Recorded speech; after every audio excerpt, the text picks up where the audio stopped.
Next question comes from Jason Chapman at 640 Toronto. Please go ahead. Hi, Jason. Premier, thanks for taking time for the question. Thank you. I want to read a tweet that Dan Kelly from the CFIB put out this morning. It says, day 2 of Toronto Peel lockdowns. Joe Fresh still open, independent clothing boutique closed. Flowers at Walmart, no problem, independent florist closed. Books at Costco, come on in, independent bookseller closed. And just based on your answer to Lucas about what's happening at the Adamson barbecue, I think Dan Kelly wants to know what's fair out there. And I'm curious, do you think that you will stand by the rules laid out for the lockdown for the full 28 days, or will tweaks be made? Well, this is so fluid. This moves so quickly. I can't answer 28 days down the road. They're reviewing it every single week. And I'll be very frank, it's not fair. A lot of these things aren't fair. And you sit there, and I can justify an argument on both sides. But that's what the health team put in front of us.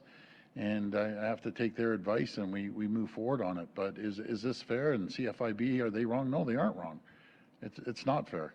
But how do you square that? Do you shut down every single second aisle at a Walmart or a Costco? It's just not realistic. It just isn't, guys. You know, and I'm not disagreeing with you, believe me.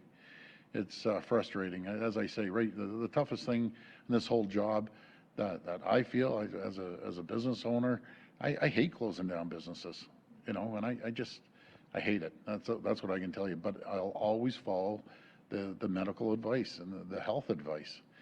But I've always said too, and you know, someone put this out on a tweet. I think it was Warren Casella, but I said this months ago. You know, it always really concerns me when economists try to give me health advice, and when health experts try to give me economic advice.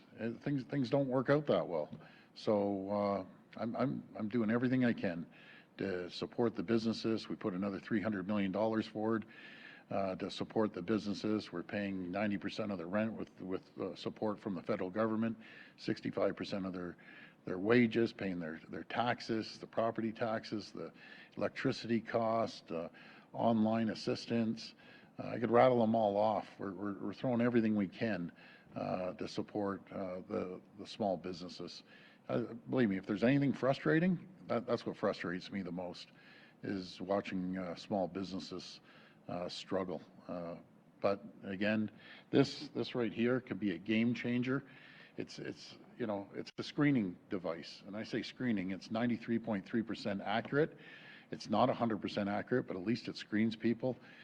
93% accurate, and then we can go to the PCR test in full if someone screens positive. So I hear you, I do. But we're doing everything we can to support our small businesses. And I just want to get through this as quickly as possible. And with the announcement of the vaccine coming, I just, you know, it couldn't come soon enough, put it that way. Follow up? If I could, just a clarity first, and I have another question. Sure. Could you see small Main Street shops and reopening before the 20 days are up for you? I wish, you know something, I wish I could tell you 20 days down the road. If you asked me 20 days ago, would be in this position, or 20 days before that, it's just moving rapidly. If everyone follows the protocols and guidelines, I truly believe the numbers should start coming down. And the resources, be it the Pan Bio test or other areas that we can continue focusing on testing and catching these cases early. That's the name of the game here, and we're doing it. We're leading the country by far, more than all the provinces combined. We're doing more testing, and so we aren't going to slow down on that. But we're going to continue supporting our small business folks out there.